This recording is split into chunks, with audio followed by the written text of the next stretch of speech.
Muy bien, nos vamos a la Patagonia Argentina. Lo anticipábamos en los títulos y esto está vinculado a toda la situación que hemos venido relatando en las últimas semanas, que tiene que ver con las usurpaciones de tierra. Ha habido una marcha denominada 7N, marcharon en contra de la usurpación de tierras en la Patagonia. Marina. Ezequiel, bueno, una movilización que se llevó a cabo este fin de semana con representantes de distintos sectores, pero en paralelo hubo un proyecto en la legislatura que impulsa la creación de una unidad antiterrorista en la provincia de Río Negro. De todo esto vamos a hablar con Juan Martín, quien es legislador rionegrino por Juntos por el Cambio. Ya está en contacto con nosotros. Juan Martín, muy buenas tardes. ¿Cómo le va? ¿Cómo le va? ¿Qué tal? Buenas tardes, Marina. Buenas tardes, Ezequiel. Un gusto saludarlos. Igualmente, Juan, gracias por el tiempo. Algunas líneas de lo que fue esta marcha, Juan, del 7N allí en Patagonia. Bueno, fue una concentración que hicimos en la rotonda del aeropuerto, un lugar muy emblemático de Bariloche. Bariloche como una manera de concentrarnos y un lugar elegido, pero la verdad es que toda la cordillera sufre hoy lo que son las usurpaciones, las tomas y toda esta desidia a la que de alguna manera han sometido al pueblo cordillerano, ¿no? Así que fue una marcha concurrida, vino gente de todos lados. También sufrimos tomas y usurpaciones en Neuquén, así que alguna gente también se concentró en Neuquén y otros también prefirieron dirigirse a Bariloche. Y bueno, allí se escuchó claramente el grito de basta por parte fundamentalmente de quienes viven la violencia y la usurpación en la zona de Villa Mascardi. Juan Martín, ¿las usurpaciones tienen que ver con tomas para instalar barrios populares o son tomas que tienen que ver con el conflicto con pueblos originarios?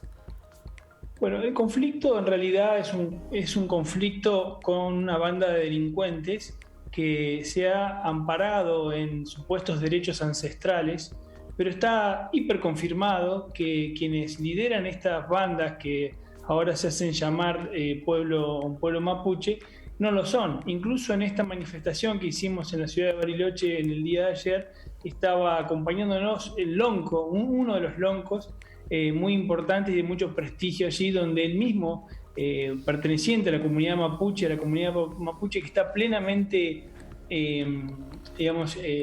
inserta en nuestra cotidianeidad. Él decía claramente que quienes están delinquiendo, talando árboles centenarios, milenarios, quienes están haciendo usurpaciones, incendiando propiedad privada y una serie de delitos enormes no tienen nada que ver con el pueblo mapuche, con la cultura mapuche. Así que nosotros convivimos con plena tranquilidad con el verdadero pueblo mapuche. Ahí la comunidad Winitray, por ejemplo, es una comunidad que está dentro del Parque Nacional, pero bueno, en ese Parque Nacional es donde se ha cometido tanta violencia y tanto delito. Y lo que esperamos, por supuesto, es que el gobierno nacional tome alguna medida. Hasta ahora han sido solamente algunas medidas para la tribuna, como se dice comúnmente, y la gente sigue viviendo atemorizada y presa de la violencia y el delito. Bien, Juan Martín, sé que en esa movilización del fin de semana estaba representado el pueblo mapuche y se estaban pronunciando contra otro sector que lo consideran distinto y se diferencian de ese reclamo. Sí, hay una banda de vivos que se arrogan la autopercepción mapuche, es decir, se autoperciben mapuche, y allí hay una machi, que es una persona de 19 años que dice que tuvo una visión y que en esa visión vio que en la zona del lago Mascardi habían tierras que pertenecían a sus ancestros.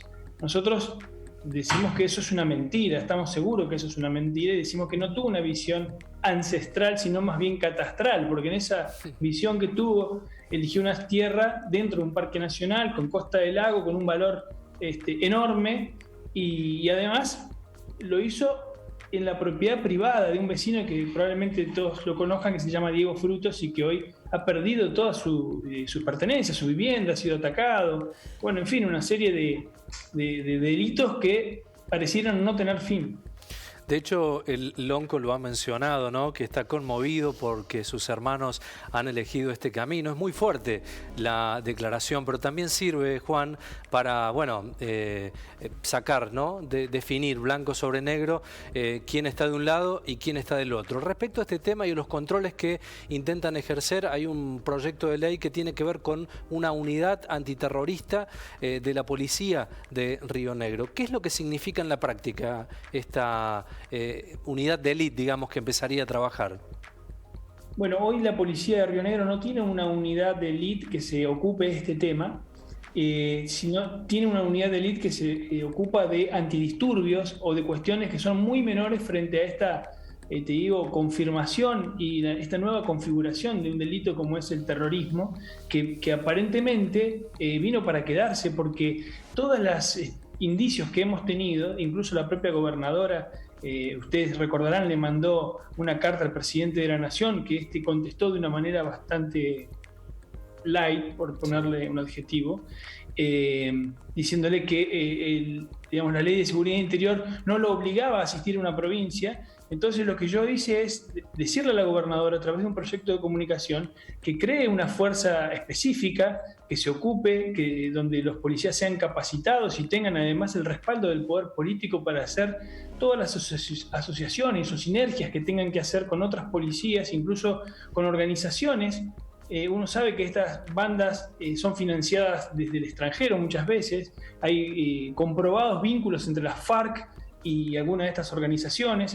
Es decir, sabemos muchas cosas o se dicen muchas cosas, pero parece que en esta provincia están como esperando que desde el gobierno nacional nos den una mano, y eso no va a suceder porque ya lo han demostrado claramente. Entonces, en virtud del diseño del presupuesto 2022, lo que hice fue presentar en la legislatura este pedido para que esta creación de una fuerza antiterrorista que sea de manera, digamos, preventiva y que después finalmente se termine ocupando de estas organizaciones, me parece muy, muy importante y hoy está al tope de las preocupaciones de nuestro pueblo en la cordillera fundamentalmente, pero también hay que investigar.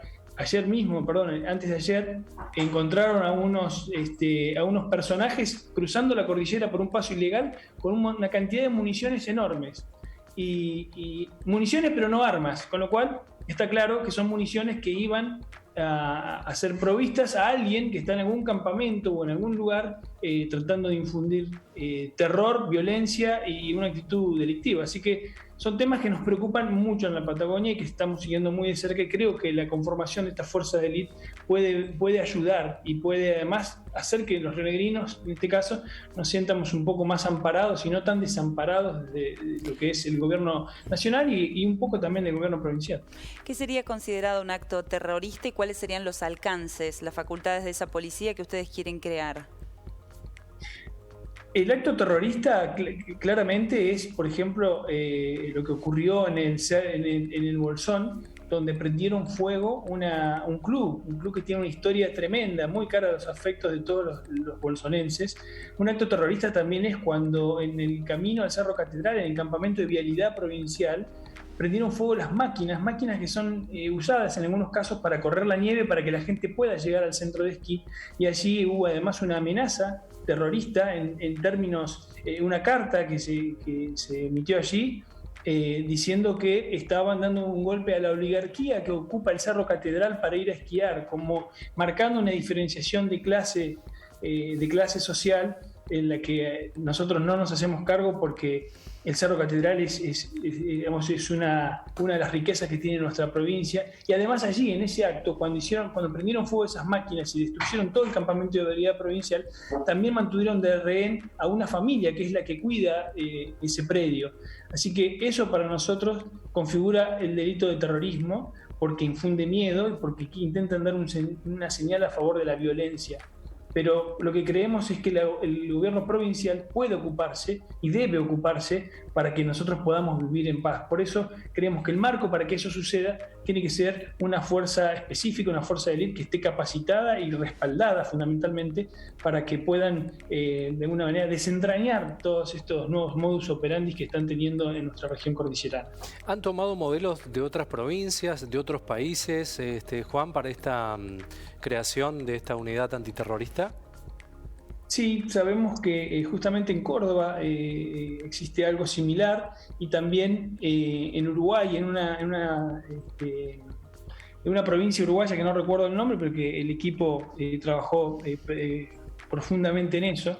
Lo que nosotros ponemos sobre la mesa es una idea que por supuesto es perfectible, que se puede mejorar, pero lo que estamos reclamando es la decisión política determinante de la gobernadora para que se deje de esperar algo del gobierno nacional. Incluso nuestra propia fuerza hoy tiene problemas de capacitación y tiene problemas también de equipamiento. Esto también le daría una oportunidad para hacerse cargo de esos déficits que hoy tiene la policía, ¿no?